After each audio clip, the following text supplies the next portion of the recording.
इसके बाद आगे हम एक फाइटर की स्टोरी देखते हैं जिसको ड्रग्स के यूज में पकड़ा गया था। वहाँ पर जाकर इसको पता चलता है कि अगर ये जेल के चैंपियन से फाइट लड़ेगा और जीत जाएगा तो ये आजाद कर दिया जाएगा। जेल में हमें एक फाइटर को दिखाया जाता है जिसका नाम बोइका है। बोइका अपने ओपोनेंट फाइटर के साथ लड़ रहा है और हमेशा की तरह वो जीत जाता है। नेक्स्ट सीन में हमें बॉक्सिंग चैंपियन जिसका नाम चैम्बर है उसको दिखाया जाता है। बॉक्सर के तौर पर अब इसका कैरियर खत्म होता जा रहा है। हम देखते हैं कि ये कमर्शियल्स बनाने में मसरूफ है। अब कमर्शियल से फारिग होकर चैम्बर जब अपने अपार्टमेंट में आता है तो वो वहाँ पर आकर देखता है। तभी हमें चैम्बर के अपार्टमेंट में एक और आदमी दिखाया जाता है। वो वहाँ पर चैम्बर की बाइबल में कोकीन रख देता है। अब ड्रग्स के रखने के इल्जाम में पुलिस चैम्बर को गिरफ्तार कर लेती है और इसको अब जेल में जाने की सजा सुनाई जाती है। जेल का जो वार्डन होता है वो इसका फैन होने का दावा करता है और वहाँ पर वो उसका वेलकम करता है। इसके बाद चैम्बर को कहा जाता है कि वो कैद में जाए और अपने कपड़े चेंज करे। चैम्बर को जेल का माहौल बिल्कुल भी अच्छा नहीं लग रहा था। वो ये सोच रहा था कि मैंने कुछ भी नहीं किया है और फिर भी मैं जेल में हूँ, इसलिए वो वहाँ पर गार्ड से भी लड़ने की कोशिश करता है। मगर अब वो करता तो क्या करता, अब वो जेल में आ चुका था। जेल में जितने भी कैदी थे वो चैम्बर को बिल्कुल भी पसंद नहीं करते थे। चैम्बर यहाँ पर पार्कर नाम के आदमी के साथ अपना सेल शेयर करता है। अब जब चैम्बर दोपहर के खाने के लिए डाइनिंग हॉल में जाता है तो सभी लोग चैम्बर को देख रहे होते हैं, जबकि चैम्बर काफी पुरसुकून दिखाया जाता है। वो वहाँ पर अपने लंच को एंजॉय करता है और लोगों को नजरअंदाज कर देता है। तभी हम वहाँ पर देखते हैं कि हॉल में बोइका के आदमी आते हैं। सभी लोग बोइका के आने पर वहाँ पर खड़े हो जाते हैं, जैसे कि वो जेल में बहुत ही ज्यादा इज्जतदार है। हालांकि वो भी एक कैदी ही था। बोइका जब चैम्बर को इतना पुरसुकून देखता है तो वो उसके पास आता है और उसको चैंपियन फाइट में अपने साथ फाइट करने का कहता है। अब इन दोनों में यहाँ पर और ज्यादा फाइट होगी तभी वहाँ पर गार्ड आ जाते हैं। वो इन दोनों की फाइट में मुदाखलत करते हैं। नेक्स्ट सीन में हम देखते हैं कि चैम्बर का मैनेजर उससे मिलने आता है। वो अपने मैनेजर से कहता है कि मेरे लिए एक अच्छा लॉयर ढूंढो कि मैं जल्द से जल्द इस जेल से बाहर निकल आऊं।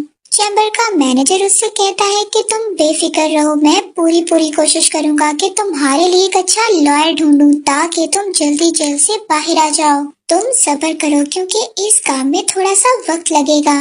नेक्स्ट सीन में हम देखते हैं कि चैम्बर उस आदमी को बचाता है जिसके साथ उसने अपना सेल शेयर किया था। इस आदमी का नाम पार्कर है। चैम्बर पार्कर को बोइका के आदमियों से बचाता है जो कि पार्कर को तंग कर रहे थे। पार्कर यहाँ पर चैम्बर को बताता है कि जेल में एक्चुअली में माफिया का कंट्रोल है और ये सारी माफिया गागा की है। गागा ने ही चैम्बर पर ड्रग्स का इल्जाम लगाकर उसको जेल में बुलाया है ताकि चैम्बर जेल में आकर बोइका से लड़े, इन दोनों में फाइनल फाइट हो। अब जब ये बात बोइका को पता चलती है कि चैम्बर्स ने उसके आदमियों को मारा है तो वो भी अब चैम्बर से बदला जरूर लेगा। बोइका को उन सब लोगों से लड़ना था जो कि बोइका को चैलेंज करते हैं। दूसरी तरफ हम वही माफिया लीडर गागा को देखते हैं जो अपने वार्डन से कहता है कि जल्द से जल्द चैम्बर और बोइका की फाइट रखो। मगर ये इतना आसान काम नहीं था। मगर तभी हम बोइका को देखते हैं जो अपने फाइटर चैलेंजर्स के साथ फाइट कर रहा था। वो अपने पहले चैलेंजर से लड़ता है और उसको हराने के बाद वो चैम्बर को देखता है और इसको रिंग में आने का कहता है। मगर चैम्बर इसको इग्नोर कर देता है और इसको कोई भी जवाब नहीं देता। इस फाइट के बाद अब हम वार्डन को देखते हैं जो चैम्बर को अपने रूम में बुलाता है। वो इससे कहता है कि तुम भी फाइट में शामिल हो जाओ, मगर चैम्बर उसकी बात को इग्नोर करता है और राजी नहीं होता।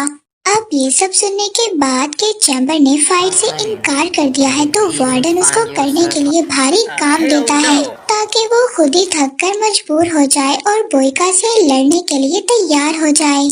मगर इतना कुछ वार्डन के करने के बाद भी चैम्बर राजी नहीं था। वो बोइका से फाइट नहीं करना चाहता था। हम देखते हैं कि चैम्बर जब बहुत ज्यादा काम करने के बाद सेल में वापस आता है तो वहाँ पर उसका दोस्त पार्कर भी बैठा होता है। तभी वहाँ पर बोइका के आदमी आते हैं और पार्कर के सामने बोलकर उससे गुंडागर्दी करते हैं। इसके बाद वो पार्कर पर जोर देते हैं ताकि वो चैम्बर को फाइट के लिए राजी करे। अब पार्कर के सामने तो बोयका के आदमी गुंडागर्दी कर ही रहे थे और साथ ही साथ वो चैम्बर को मारने की भी कोशिश करते हैं। चैम्बर यहाँ पर उनका सामना करता है और उनसे फाइट करता है। तभी वहाँ पर गार्ड्स आ जाते हैं। वो बोयका के आदमियों को पकड़ने के बदले चैम्बर को ही पकड़ लेते हैं और उसी को ही इस सारे हंगामे का जिम्मेदार ठहराते हैं। अब ये गार्ड चैम्बर को गटर में तन्हाई में फेंक देते हैं। तभी हम वहाँ पर देखते हैं कि क्रूट नाम का आदमी आता है और चैम्बर को खाना देता है। तो वो इससे कहता है कि तुम जेल के कवानीन पर अमल करो, अगर तुम ऐसा नहीं करोगे तो गार्ड्स तुम्हें और ज्यादा तंग करेंगे। अब जब चैम्बर जेल से बाहर आता है तभी हम देखते हैं कि गागा भी चैम्बर से मिलने आता है। वो इससे आकर कहता है कि अगर वो बोयका से फाइट करने के लिए तैयार हो जाए तो वो और वार्डन मिलकर इसको जल्दी से जेल से बाहर निकालने का बंदोबस्त कर सकते हैं। तभी हमें यहाँ पर ये भी पता चलता है कि चैम्बर का जो मैनेजर था, जिसको हमने स्टार्ट में देखा, जो चैम्बर से मिलने आया था, इसने गागा के साथ मिलकर एक एग्रीमेंट पर साइन किया था और इनके एग्रीमेंट के मुताबिक चैम्बर बोयका से फाइट करेगा। अब यहाँ पर चैम्बर पहले तो फाइट के लिए मना कर रहा था, मगर जेल में उससे बहुत ज्यादा बुरा सलूक किया जा रहा था और उससे बहुत ज्यादा जिस्मानी मुशक्कत ली जा रही थी। इस वजह से अब वो फाइट के लिए तैयार हो जाता है। इसके बाद हम देखते हैं कि चैम्बर और बोयका दोनों ही फाइट के लिए तैयारी कर रहे होते हैं और दोनों सख्त ट्रेनिंग ले रहे होते हैं, क्योंकि दोनों के ओपोनेंट कोई आम फाइटर नहीं है। बोयका की स्किल्स ऐसी हैं कि कोई भी उससे हार जाए। वहाँ पर हम बोयका के आदमियों को देखते हैं जो कि पार्कर के पास आते हैं। पार्कर वहाँ पर इलीगल ड्रग्स का यूज कर रहा था, मगर इस बार बोयका के आदमी उसको आकर तंग नहीं करते बल्कि एक अहम काम करने का कहते हैं। आखिरकार वो दिन आ ही जाता है कि चैम्बर और बोयका के दरमियान फाइट होगी। दोनों एक दूसरे को हराने के लिए बहुत जोश के साथ फाइट स्टार्ट करते हैं। लड़ाई में चैम्बर बोयका के फाइटिंग स्किल्स को देखकर हैरान रह गया था, क्योंकि उसने अपनी लाइफ में पहले ऐसे स्किल्स नहीं देखे थे और ना ही उसको रोक पा रहा था। तभी हम देखते हैं कि आहिस्ता आहिस्ता चैम्बर उसकी स्किल्स को पहचान रहा था।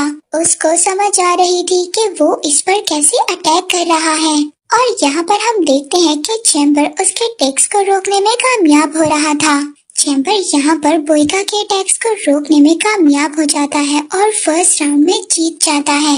दूसरी तरफ हम देखते हैं कि पार्कर के पास बोयका के आदमी आते हैं। वो इसको एक मिनरल वाटर की बोतल देते हैं जिसमें उन्होंने ड्रग्स को शामिल किया हुआ था। पार्कर चैम्बर को ये पानी पिलाना नहीं चाहता था, मगर वो मजबूर था। बोयका के आदमियों ने उसको धमकी दी थी, इसलिए जैसे ही पहला राउंड खत्म होता है पार्कर चैम्बर को वो पानी की बोतल दे देता है। जैसे ही चैम्बर वो पानी की बोतल पीता है तो वो अपने होश खो देता है। तो सेकंड राउंड में बोयका चैम्बर को एक किक मारता है और वो बेहोश हो जाता है। इस वजह से वो हार जाता है।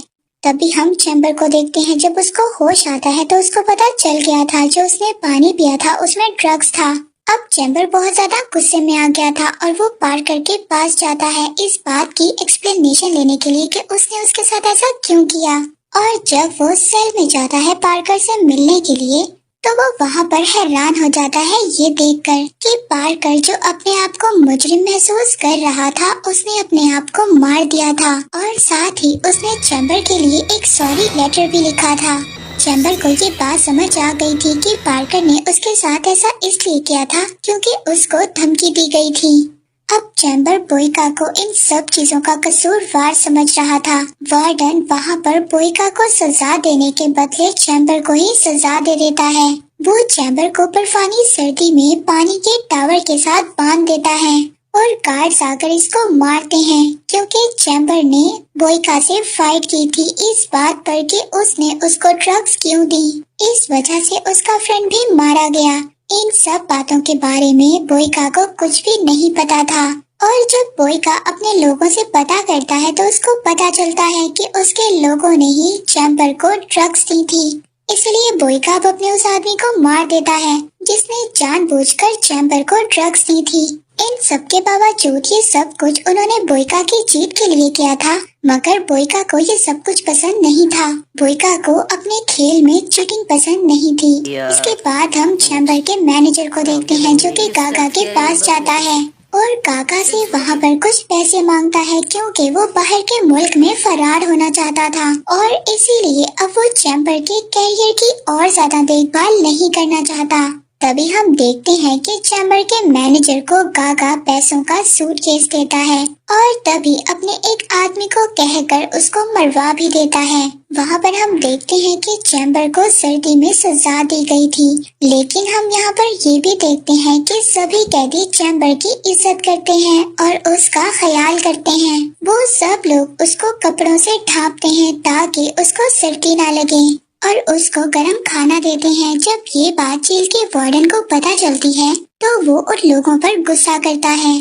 तभी वहाँ पर हम एक हैरानकुन बात देखते हैं। सभी कैदी चैम्बर का दिफा कर रहे होते हैं। इनमें से कोई भी आदमी पीछे हटने को तैयार नहीं है। ये सभी चैम्बर के साथ हैं। वहाँ पर हम गागा को देखते हैं जिसको ये पता चला कि चैम्बर को ड्रग्स दी गई थी। ये आकर चैम्बर से माफी मांगता है और चैम्बर की रिहाई का यकीन दिलवाते हुए दोबारा से फाइट का कहता है। अब हम देखते हैं कि चैम्बर और बोइका का दोबारा से फाइट मैच होगा। ये दोनों अपनी अपनी ट्रेनिंग स्टार्ट करते हैं। हम देखते हैं कि क्रूड चैम्बर को ट्रेनिंग देता है, इसको फाइट की नई नई स्किल सिखाता है। तभी हम देखते हैं कि चैम्बर क्रूड के पास एक बच्ची की पिक्चर देखता है और उससे पूछता है कि ये कौन है। क्रूड इसको बताता है कि ये छोटी बच्ची इसकी भांजी थी जिसे कि 19 साल हो गए हैं, इसने इसको नहीं देखा। और साथ ही में क्रूड इसको बताता है कि मुझे जेल में इसलिए डाला गया क्योंकि मेरे भाई ने डकैती की थी और मुझे कुर्बानी का बकरा बनाया गया। इसकी कोई गलती नहीं थी। ये बाहर जाना चाहता था। इसने गार्ड से मुकाबला किया मगर तभी गलती से एक गार्ड को गोली लग गई और इसने गलती से एक गार्ड को मार दिया। जवाब में उस गार्ड ने भी इसको एक गोली मारी और वो गोली जाकर इसकी टांगों पर लगी, जिसकी वजह से ये अपाहिज हो गया और यही वजह है कि तब से अब तक ये व्हील चेयर पर है। इसके बाद हम देखते हैं कि बोइका और चैम्बर का दोबारा से मैच स्टार्ट होता है। सभी लोग मैच देखने के लिए बहुत ज्यादा पुरजोश दिखाई देते हैं। गागा और वार्डन भी इस मैच को देख रहे हैं। अब इन दोनों के दरमियान में फाइट स्टार्ट होती है और ये फाइट काफी देर तक रहती है। एंड में चैम्बर को ये एहसास होता है कि बोइका कभी भी हार नहीं मानेगा। अब चैम्बर फाइट के तरीके चेंज करता है और क्रूड की सिखाई हुई बातों को यहाँ पर इस्तेमाल करता है। क्रूड की सिखाई हुई टेक्निक्स को जब वो यूज करता है तो वो जीत जाता है। और तभी हम देखते हैं कि इस फाइट में एग्रीमेंट के मुताबिक चैम्बर को जेल से आजाद कर दिया जाता है क्योंकि इसने बोइका के खिलाफ फाइट जीती है। इसके बाद चैम्बर को पैसों से भरा हुआ सूटकेस दिया जाता है, मगर चैम्बर इसके बदले में क्रूड की आजादी का मुतालबा करता है। मूवी के एंड में हम देखते हैं कि चैम्बर क्रूड को एक ट्रेन स्टेशन पर लेकर आया है।